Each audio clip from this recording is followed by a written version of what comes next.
It's that time again. Get up, get off the couch, and tackle your own to-do list. On today's episode, we're bringing it to you with a bird's eye view from our new friend.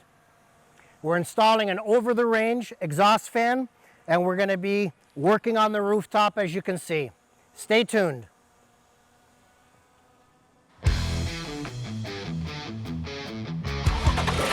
It's that time again.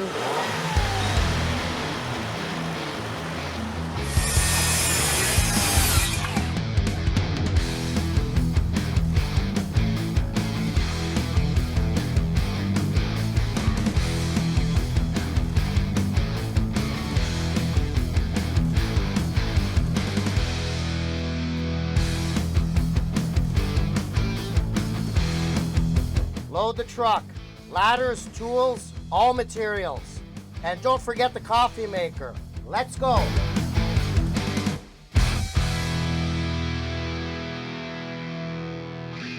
Love home rental? Don't change the channel. The Just Ask Bob Show, where we demystify home improvements. Two goals in mind always with this program. Number one, to motivate you to get up, get off the couch, and tackle and complete that never-ending to-do list of repairs around your own home. Goal number two, if for whatever reason you cannot do it yourself, you choose not to, you don't have the time, maybe the ladder's not tall enough to reach the second story eavesdrop, that's fine. I will advocate for you and teach you how to find what we like to call the right contractor for you and your home. Not any contractor, not the contractor that worked out for your neighbor or your friend or your coworker. The one that is right for you and your home. This is a two-way street on the Just Ask Bob Show. You send us your email for a home improvement project, and we try to line up one of our job sites, one of our numerous job sites, with a matching home improvement or renovation project so we can teach you how to repair, remodel, and beautify your own home. Everything starts off with the viewer's email. We have one here for you today. Bob, to save space in my kitchen, the designer has recommended an over-the-range microwave fan. I'm pretty sure that I have read somewhere that you do not recommend these units. Why? Thank you, Bob. From Tim and Mary in Hamilton. Thank you very much for the question.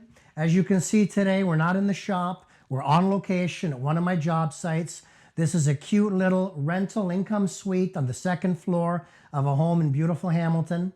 And this is where we're going to be installing a unit, an over-the-range exhaust fan, not a microwave unit. Now, regardless of what the designers tell you, and yes, I agree with them, as far as the design aspect, it's common, it's tight fit, it'll work using the combination microwave exhaust unit. But I don't like that because if you think about it now, it's functioning as two parts. One is it's a microwave, part two, it's an exhaust fan. If the exhaust fan portion breaks, you have to replace it. If the microwave oven portion breaks, then you still have to replace it. I think from a practical standpoint, if you have a separate microwave oven and then you have an over-the-range fan as its own dedicated unit, it makes a lot more sense and each will last longer because they're doing their dedicated task. Lots of different units though. They come in white, they come in stainless steel, there's induction units, there's units that are incorporated into beautiful cabinetry. There's units that do nothing but make noise. Not a lot of CFM, but boy are they loud. Then there's high quality units, which you're not gonna really hear it. Very low sones. That's the key now when you're shopping. Sones. Look for the sones level and find the lowest one your budget can afford. Another item to shop for or to understand is CFMs. That's the power of the fan. I recommend minimum 250 to 300 CFMs if you have an electric stove. If your stove is gas, 400 CFMs and up. That's very important. Now follow us on our newsletter. We proudly say for a third year now, it's been picked up by the Bay Observer. Follow us on all social media. Safety first. Time to grab my harness before I head up the ladder and climb the rooftop. We'll be right back after this break.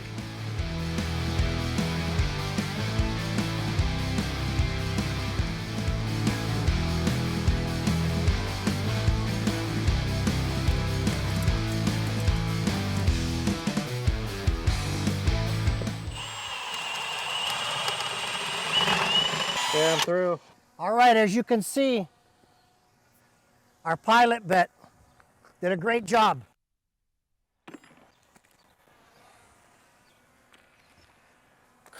Nothing but the best when you're working on a rooftop. You want to be able to go right through, cut a full circle.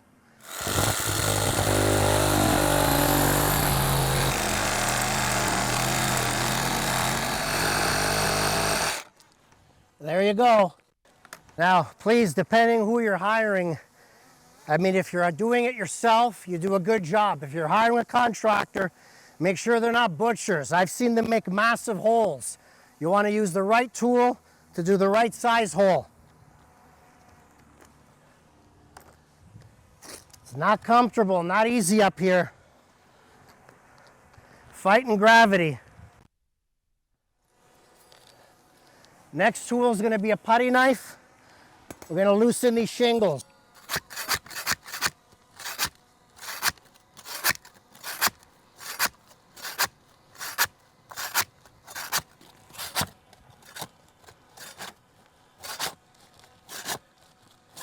There we go. See that?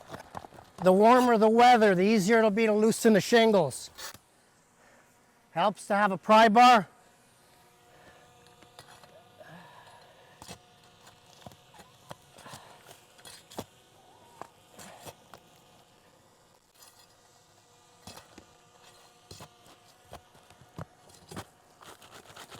All right. This is a very, very high quality vent with the dampener. You always want to use a metal vent. No plastic. The plastic is junk. Let's get this lined up. I would go from here, here, and here. You want to have an Olfa knife, and you want to have the right blade.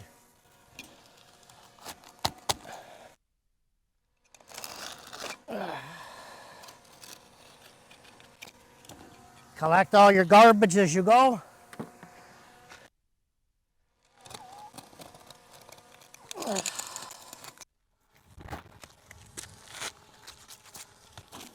Always remember, this is a shedding effect. Everything you install needs to go under so the water sheds over. Let's have a look now and let's do a test fit.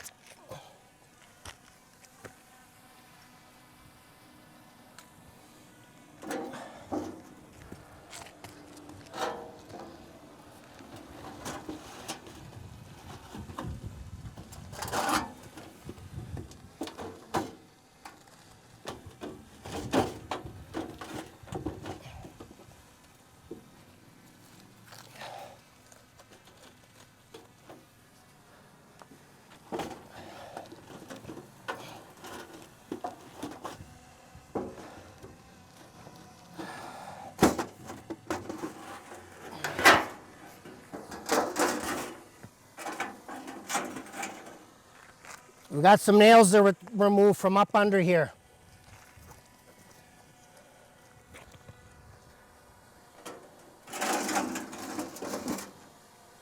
Best way to remove the nails is with the pry bar.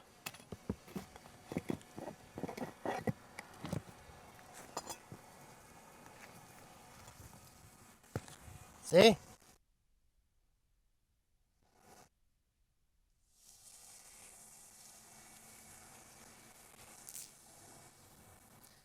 And I think we got one more.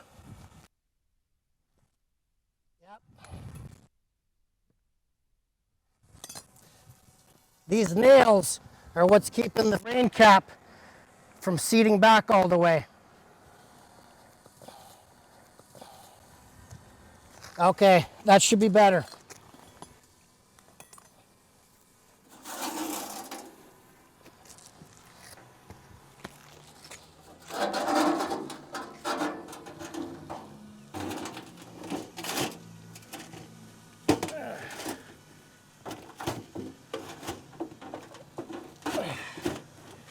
There we go.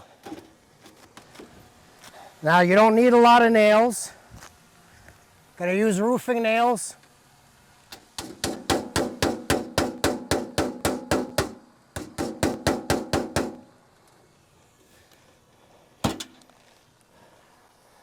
One more nail, then we're gonna have a look at it from inside the attic, make sure it's okay.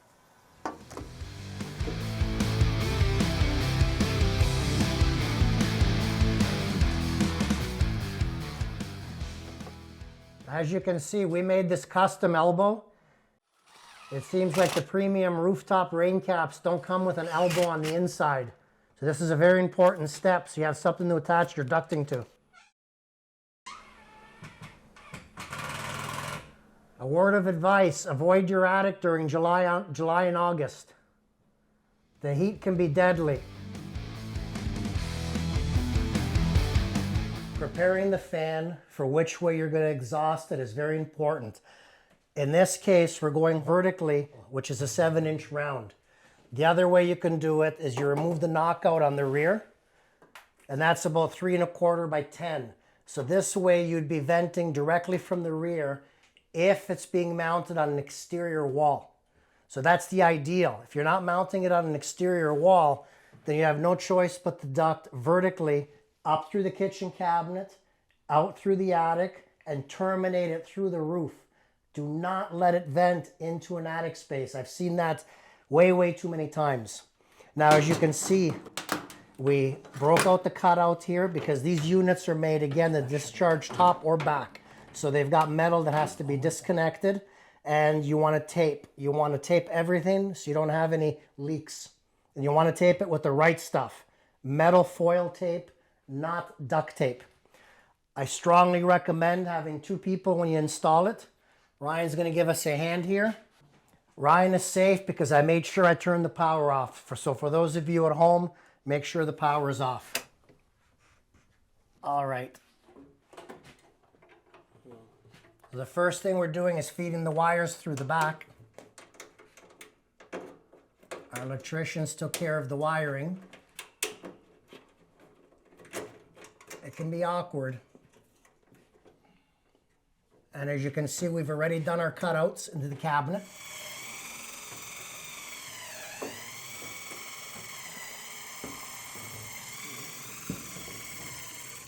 We've got some pencil marks on the wall so that we're going to be 1/8 of an inch in. All right, Ryan, how's your end? I'm missing something here. I'm not up. You're not up? No. Oh, there you go. There? Okay. All right, hold on a second while I get the screws ready. Back down. Okay, it's just going to be pushed really tight. Okay, when I get to your side, we'll push it really tight. You want to pre-check your screws against the cabinet. Too many people end up screwing these in and the screw shows inside the cabinet.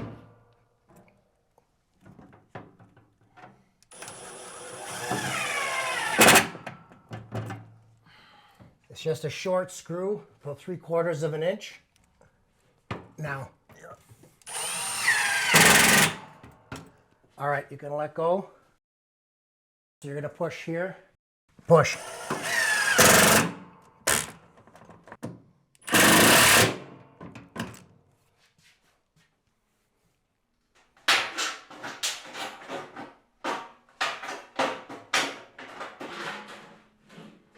We have Ryan, the master on the tin snips, cutting through the ductwork.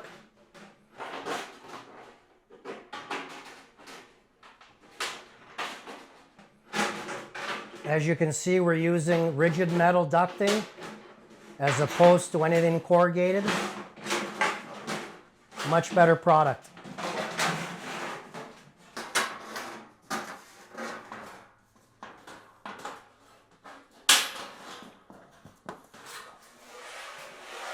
All right, clicking this together. You know, if you're sensitive, wear gloves.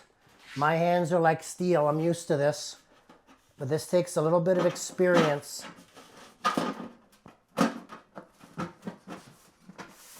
You have to press it. Keep pressing it.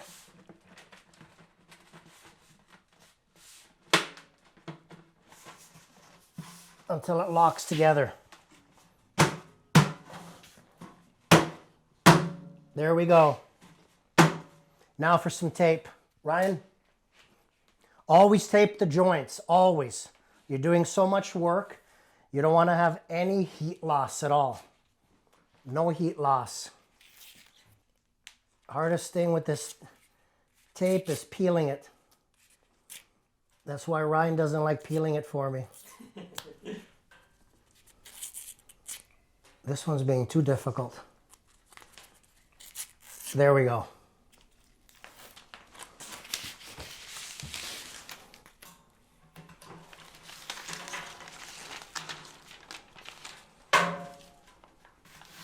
Very sharp edges, be careful. All right.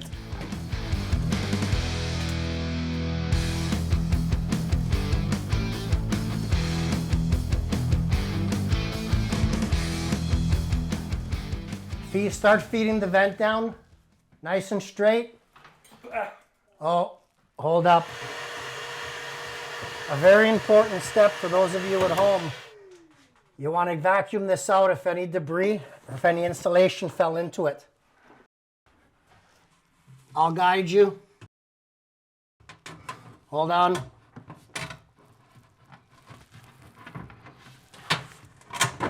There we go. Nice tight seal. Now for everybody at home, we already cut these holes out before recording today. Many homes I've seen, no shelf. Contractor will tell the homeowner, oh, you can't have a shelf because the ducting's here. That contractor's lying. He just doesn't have a 7-inch hole saw, and he doesn't want to take the time, the grief, the effort, and the labor to cut a nice, round, beautiful hole. I made this hole. Nice hole. Homeowner gets to keep their shelf. And again, a nice hole here. And you notice again, round hole, round duct. Many contractors, or for that case, even homeowners, they butcher it. They use a jigsaw. They cut a rectangle. They cut a square. Looks like they got a sawzall in there. Looks like they smashed it through with a hammer. They basically butcher the cabinet. A cabinet is to be respected. You do the job. You do it right. Homeowner doesn't lose the shelf. Always keep that in mind. All right, what you're watching Ryan do now is he's taping the joints. Let me explain the reason for the two different methods of ductwork, two different types of ducting. One is rigid metal. That allows for an unrestricted air exhaust as opposed to corrugated ducting. Now, the last couple of feet are being done with flexible ducting. I find the flexibility aids in installation, and it also aids in sound. If you were rigid end to end, you're going to have some noise vibrating back. The flexible ducting takes up the space, allows flex and stops sound. So this allows for a quieter installation, quieter venting fan, and equally as important, a little bit of flexibility in the installation. So as you can see, it's insulated. You want to tape it nicely and then pull up the jacket. Again, the tape is the foil metal tape, not duct tape. There is a big difference between the two. This is a critical step. You must tape it properly. You must tape it adequately. You must create a perfect seal or you will get condensation. A little cramped, a little hot, a little hard on the knees, but the right way for you and your home. Now, you'll notice we don't use the flexible one through the cabinet inside the kitchen. I've seen contractors use that all the way underside of the roof deck and down into the cabinet fan. That's too much restriction because this thing's corrugated. It creates a little bit of resistance for the airflow. As you can see, we're now even taping the jacket so that we create a nice, fully insulated seal. Remember, the temperature of the exhaust coming out through that duct could be 40, 50, 60 degrees Celsius. And the temperature within the attic could be 20 degrees below zero. When that type of heat meets that much cold, you get condensation, you get water, you practically get rain showers in the attic. You don't want that. That'll devastate your insulation. It'll cause rot, it'll cause mold, and it'll cause ceiling damage and potentially property damage for your possessions and belongings on that floor of the home. We're very fortunate. Our master licensed electrical contractors brought the power in, tied it into the breaker in the basement. This is very simple for us now. White to white, black to black, and the ground screw to the green. That's very, very important. The metal shield cover protects the electrical wires that are beneath it. Next, obviously, we're installing the filters. This unit has dual filtration. Very, very powerful unit. 350 CFMs. She's a beauty. She even comes with LED lighting. We clean it up now. Take off the plastic off the cabinet up above. Now for the stove. We're pulling the stove back into position. And I want to make very clear now, for those of you at home, you might be wondering what's going on Bob's job site with this foam. Foam protected with the blue tape on top of the stove. Many, many years ago, we live and we learn. I was working on a property and I was adjusting pot lights. Their cooktop was a drop-in cooktop into the countertop. So I was up there working on the pot lights that were above the unit in an arched stone ceiling. My knee went in the wrong spot because we had drop sheets protecting the countertop. I ended up cracking the corner of the glass on the countertop. Now this was a few short weeks before Christmas, many, many years ago. What did it cost Bob? $1,200 out of my hard-earned money to replace the glass cooktop. Why did I replace it? Because I broke it. It was just the right thing to do. You know, hiring a contractor with integrity is important. That's why we talk about licenses, insurances, and coverages. Now, I have full insurance coverage. I could have made a claim. Not worth making a claim for $1,200. I replaced it myself. So please, always cover it up, always. Now, one more thing to point out to you, the power. If you wanted to notice here, this stove hasn't been plugged in. Do not plug it in because you can accidentally turn it on and you're going to start an incredible fire, whether it's styrofoam you have on top of your stove or whether you have drop cloths or sheets. Stay tuned. Up next, on location for Bob's Top Picks and Bob's Bewares. You don't want to miss it.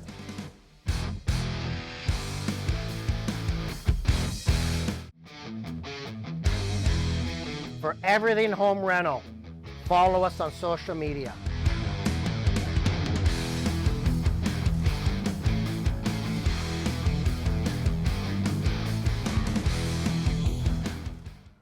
I hope you've learned. Again, I mean that. That's from the bottom of my heart. These episodes are designed to teach you how to repair, remodel, and beautify your own home. Now we're on to a topic called, or a segment called Bob's Top Picks and Bob's Bewares, based on my over 30-year experience. Top pick for today is foil tape. It's actually made of metal. It sticks well, and if you add multiple layers, it adds strength. This is definitely a Bob's Top pick.